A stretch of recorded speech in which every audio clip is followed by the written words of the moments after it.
From Learfield, this is the Chirpcast with Joel Godett, your source for everything Ball State athletics.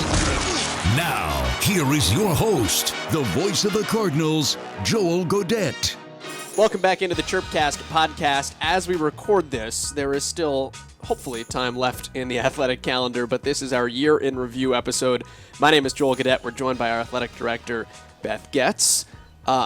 I would say it's been a great year has been a little bit of an understatement, but if you just encapsulate the last month, I feel like the last month has been a great year, which I think kind of encapsulates what 2021, 2022 has been. Yeah, particularly when you get to pack that amount of excitement in a short period of time. But certainly the runs from a few of our programs and the competitive success and how our athletes finished the year in the classroom, it's been really exciting. And really what it does is it makes you want to shrink the time between the conclusion of this year and the start of next because you're ready to keep going. But it's been a lot of fun. Except you need all of that time in order to get where you want to be. Well, that's true. There's certainly a lot of prep work that goes into that by our athletes and coaches and certainly our staff as well, but it's been a good year. So no shortage of championships. Let's start there because Ball State wins women's tennis, baseball regular season, as we record this hopefully is still a tournament, men's volleyball regular and post, women's volleyball regular and post. What am I missing? I feel like I'm missing one. Women's tennis? Did I say women's tennis yet? Well, there's four so far. Yeah, and then so post the conclusion and regular. of the, a lot of trophies. That's right. What has, and then football, of course, goes to a bowl game on top of that as well. What, in your guesstimation, seeing everything from a big picture, has allowed that breadth of success across the athletic department? Yeah, I think I learned a lot about the culture of Ball State and the history of Ball State when I arrived, and I think in talking with our coaches who are, the leaders of not just their sports teams, but the leaders of our program about where they wanted to go and where they wanted to be, it was really about setting our sights higher, and as a part of that, what it means to commit as a department to excellence and to trying to be champions, and success breeds success, and I think we're starting to see that, and so. There's a lot of work that goes into that. Having leaders and some continuity in that leadership, from our coaching staff was really important. Although Donan may have blown that whole theory out of the water. Donan's kind of set the bar unfairly high for a lot of people. That's right. But I do think that enthusiasm and that buy-in to not only push their sports forward, but to be great partners and to feel that success across coaches, but also across athletes. I think there was a really cool tweet that one of our, I think it was a men's golfer or a women's golfer put out after Kelly won her first championship, 3 years ago now, that said, I want to be next. And I just think those things are contagious. The mentality is contagious and understanding what it takes to get there. You're now witnessing from others. So we're excited about where it is, and as thrilled as we are about that, I'm already on to hey, 4 is great, but what can we do to get to 6? And I think, particularly from a men's volleyball standpoint, that I want to be next thing really carried over because I feel like they saw what the women's team did just across similar sports, and they said, yeah, we want that. And I think that was a big driving force in what wound up happening for their season, too. Yeah, I think that came up in a lot of conversations with our guys, and I think, you become believers. And certainly the program that Joel built and that Donan was able to take over and share some of the continuity and continue to grow that. I think that was a really special thing. You don't see that all the time, but I think they complemented each other really well and allowed them to be successful. But I do. I think you start to look around, at your peers and say, "What? I kind of want one of those rings." Yeah. And so let me figure out what it takes to get there. What institutional things in your mind? Are there things that have been instituted, policies, ideas, initiatives over the last couple of years that maybe have laid the groundwork or the framework for that? Because I have to imagine it's more than just, they're having success. I want to go have success too. What in your guesstimation goes into creating the pathway that now all of these teams can become successful? Yeah, I think that's a good question and correlational to some point. So it's always hard to pinpoint what action steps you take, lead to that culminating moment. But I do think as a department and from a leadership perspective, we've done a few things, and even through the pandemic, which is let's talk about things in terms of return on investment. So how does this impact winning? And by winning, I certainly mean competitively, but how does this help us win in the classroom? How does this help us win at developing these young men and women? And that's where we're going to dedicate our resources, whether that be financial, whether that be time, all of those other pieces. And so when you start to look through that lens, I think it does help you repurpose a little bit of where you want to go. And so in the weeds of that, it gave us an opportunity to invest in some things a little bit differently. Everything from nutrition to, do we have enough strength and conditioning coaches? And as we're developing these athletes, I mean, those things are critical. And how do we continue to build and inspire the fan base to be as passionate as we need them to be around our teams? And so I think that lens helped a lot, just really thinking about, hey, this is where we want to go. And knowing it's not a straight line, but what things are going to help us get there as quickly as we can, and which things are universal. So there's unique pieces, obviously, that allowed football to have success and volleyball to have success, and all of those things. But there are some that are universal to our department, and so how do we start to look at those? Has there been a moment that has been most enjoyable to you? And I know that's not fair because it's going to pit you to pick a sport over another one. But for me, like going to California for the NCAA Final Four, that's not something that happens in every sport at this level. Yeah. So that was really cool, and to see that and to feel how close they were to winning a national championship. But what's stuck with you through all of this? Yeah, I think it's hard to pick one because every moment is so special for a different reason. And I think what you pointed out about volleyball is you just don't get to be on that stage, certainly from a group of five school very often. I think back to that, and for whatever reason, what comes to mind is Felix saying, hey, come on, Beth and Dr. Lee, there's some celebration pose you got to do for a picture. And I'm thinking, oh boy, I'm going to fall over while I'm down here celebrating with him. But I think it's those moments. Kelly, the look on her face and her team's face when they beat Michigan in that moment, that's a moment they're going to take with them indefinitely, and I think those are really special. What Max has done in his program, he sustained success year over year. What that means, and in football where the margins they're just so small in the Mid-American Conference, they really are, everybody experiences these, but we're coming off the championship. We've got lots of injuries. Some of the games that went our way the year before don't exactly go the way, and yet we persist. Yeah. We get to that bowl game, and you take a step back and you say, we've done this 3 times in school history. That's a monumental step forward in the right direction. And so I think that perspective within those accomplishments is really what makes it special for me. When you talk about sustained success, how do you now sustain that success? And I'm just talking about decisions you have to make as a program when you get to this level, right? I remember it was maybe a month or two ago, where Kelly was standing in the doorway of this room, and we were just talking about here's which teams we're trying to play, and we're trying to situate ourselves because now we'll never know because they won the tournament. But we had those discussions of would Ball State get in as an at-large? Right. And it's trying to situate yourself now as a program that you're not just competing for your championship, but how do you take that step as a national team? Right. What are the things that you see as an athletic department, particularly with those programs that have had success already, of how you bridge yourself from being a really good MAC team to now being a team that's really good on the national stage? Yeah, well, I think the first thing, which should be intuitive, but when you study these folks that have had such championship level experiences at any sport and at any level, there's some consistencies to that, right? And a part of that is committing to the process and not forgetting how you got here. Yeah. So the first time you get there, it's a culmination of a commitment to X, Y, and Z, hard work, recruiting, whatever your formula is. And you need to evaluate and tweak those every year. But you can't move so fast from what got us here to what that next step is. It's this and what's next. And so I think that's a significant piece.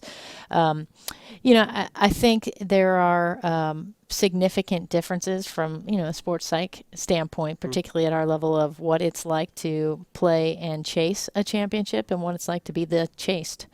And so how do you incorporate those types of things into your program's mentality and into your level of expectation? So scheduling, to your point about, hey, can we be in at large? What does that look like? What level should we be recruiting at? And what challenges does that bring? So what challenges does that bring? Well, I think it, from a roster standpoint, and particularly in this age of the transfer portal and those types of things, is what got you here 4 years ago. When if you look at our programs, predominantly we're bringing in freshmen and infusing with a few transfers, and it gives you a little bit longer time to build culture. And it doesn't mean you can't build culture quickly, but it's definitely a different look than, hey, am I going to be able to do this with more significant roster turnover, or when I only, I'm going to have you for a year and a half as a part of our program, and what does that look like going forward? So I think there's that side that is evolving in the industry, but for those teams in particular, our football success. I mean, Mike took a young team who believed and fought and obviously worked to continue to develop and had a championship season, and whether or not we can replicate it in that way is a question mark, because that's not how the landscape looks today. You're going to have more fluctuation with kids in and off your roster. We have less than most, which speaks to our culture. But I do think that dynamic changes. So you just have to look at some of those things. Let's talk about head coaches, because you have hired a couple of them, especially in the past year. Adrian Wheatley had a really good first year with cross country and track and field, a couple of MAC championships on the outdoor track side. We'll see what Caitlin Walsh is able to infuse when it comes to field hockey. But Donan Cruz is first and foremost at the top of the list because of the success he had in a first year. And I think we've all joked with Michael Lewis at this point. It's like men's basketball Final Four. Like, that's the expectation now. I'm pretty sure President Mearns may have sent him that message as well, so no extra pressure. Yeah. But, I think one of the things that was really neat about Donan is just the way in which he humbly came into the role. So you're talking about a guy that has certainly had success, and, distinguishing an NAIA championship to a Division I championship in men's volleyball isn't perhaps the same gap that you may see in some other sports. So he's had success at a high level. He certainly has a great way about him, and he's a teacher, which I think is really good. But he also came to it in a really humble way, in which we had an older team. We had some experience. He appreciated and built in to how he functioned and coached that program, some of the traditions and the experiences that Coach Walton had provided. And I do think if you would have come in and maybe approached it differently, maybe we don't land in the same place. So I think some of that was his humble approach to, here's how I'm going to coach. I'm going to meet them where they are. We're going to put our touch and feel around the program and how we train and do some other things, but I really think that I can get in and make a difference.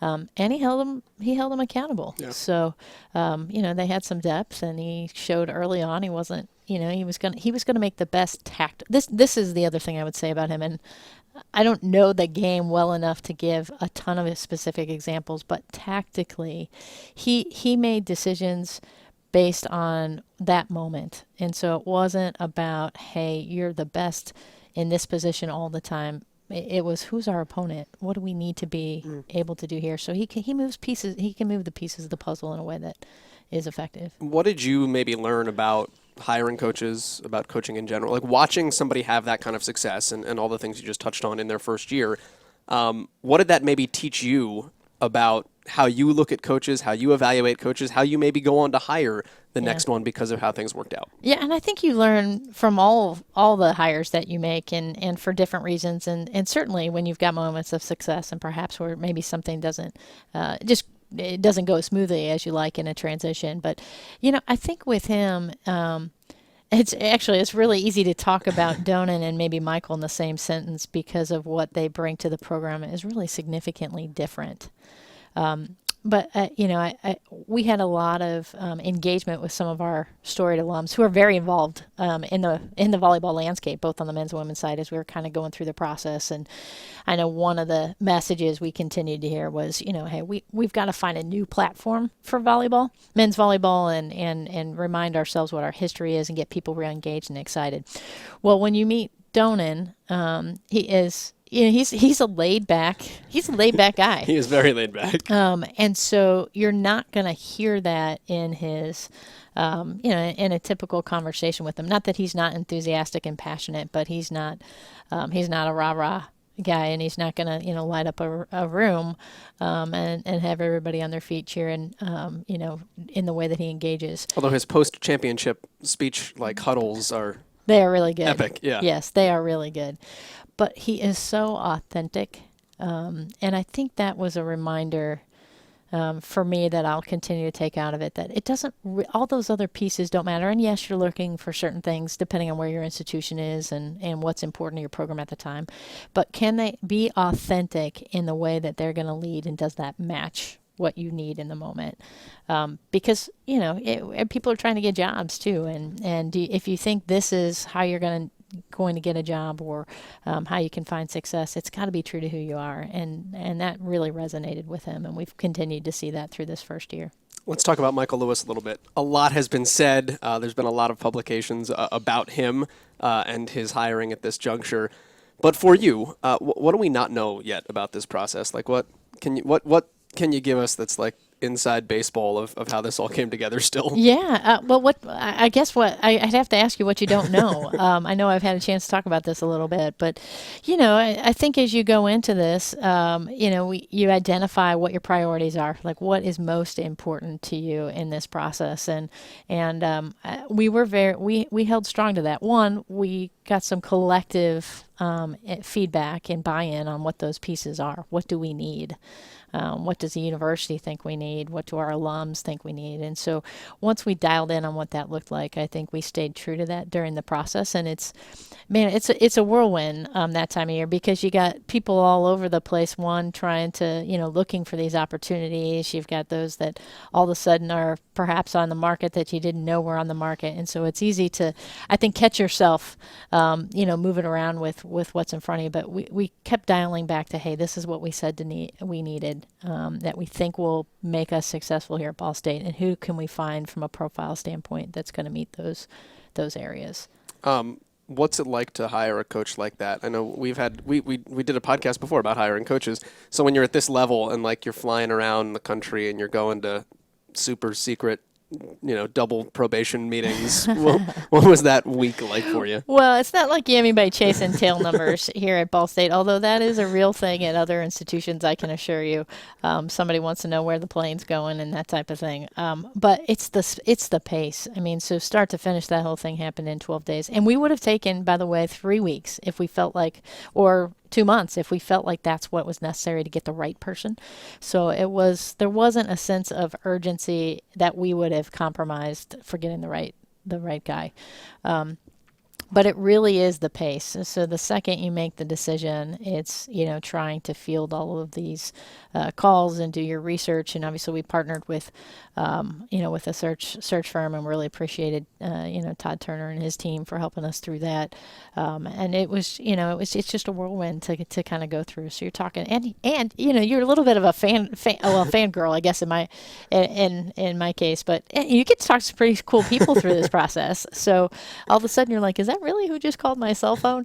People save that number. Yes. So that part's really cool. So, but it's fast. And so you're trying to be intentional about it, and, you're not going to sleep much or any of those other things. And, there's just no other realm in which you're probably throwing your president on a plane to go interview some folks, and with 24 hours notice, which is, ultimately what happened in this case. It's just a completely different process, because you got the... Did you say throwing the president on the plane, by the way? Oh, sure. Oh, so that, I mean... Yeah. And maybe you would know better than me, but how many universities is the president like, yep, we're hiring a men's basketball coach, I'm coming? Yeah. Well, in this case, there were some dynamics, and actually some on my front, that were causing some of these challenges. I think at this level, most presidents are going to be involved in at least meeting a candidate. certainly before you hire them. And so whether or not they're going with you or not, that was really more about my challenges schedule-wise, and theirs, because obviously in this case, as we all know, Michael, I won't speak to the other candidates, but we had some that were still competing. And so it was, how do you navigate that? And I had responsibilities on the women's basketball committee. Not like you were doing anything that week. And so we were trying to figure out, do you send them back to campus to meet with the president? And he was willing to do it, and we figured out how to make it a relatively short trip to meet with a few candidates. And so the other thing that is so special about Ball State and so unique about President Mearns is that I need him to sell. I sell him. Like, this is the leader that you have an opportunity to work for. And I don't know if most churches are talking about, hey, I'm selling my university president. But in our case, that's a sales point. I want people to understand his vision and how committed he is to the many great things that's going on in the university, but certainly what role he thinks that athletics plays here at Ball State. So, we got a special one, which made that a lot easier. Well, Beth, I have a couple other topics I want to get to but this is the sales point on this podcast. We have levels on this thing. So certain donor levels, certain access to certain conversations. We're going to talk about the landscape of college athletics and NIL and all that. United in Flight, the podcast. Contact CVC about that one. But if you're interested on that side of things, we're going to have that discussion. But for the meantime, for a year in review, thanks for stopping by and looking back at the academic year that was. Fun to talk about this one. Thank you, Joel. All right, that's Beth Goetz joining us here. It is the year in review here on the Chirpcast. This has been the Chirpcast with Joel Godett. The preceding has been a Learfield presentation.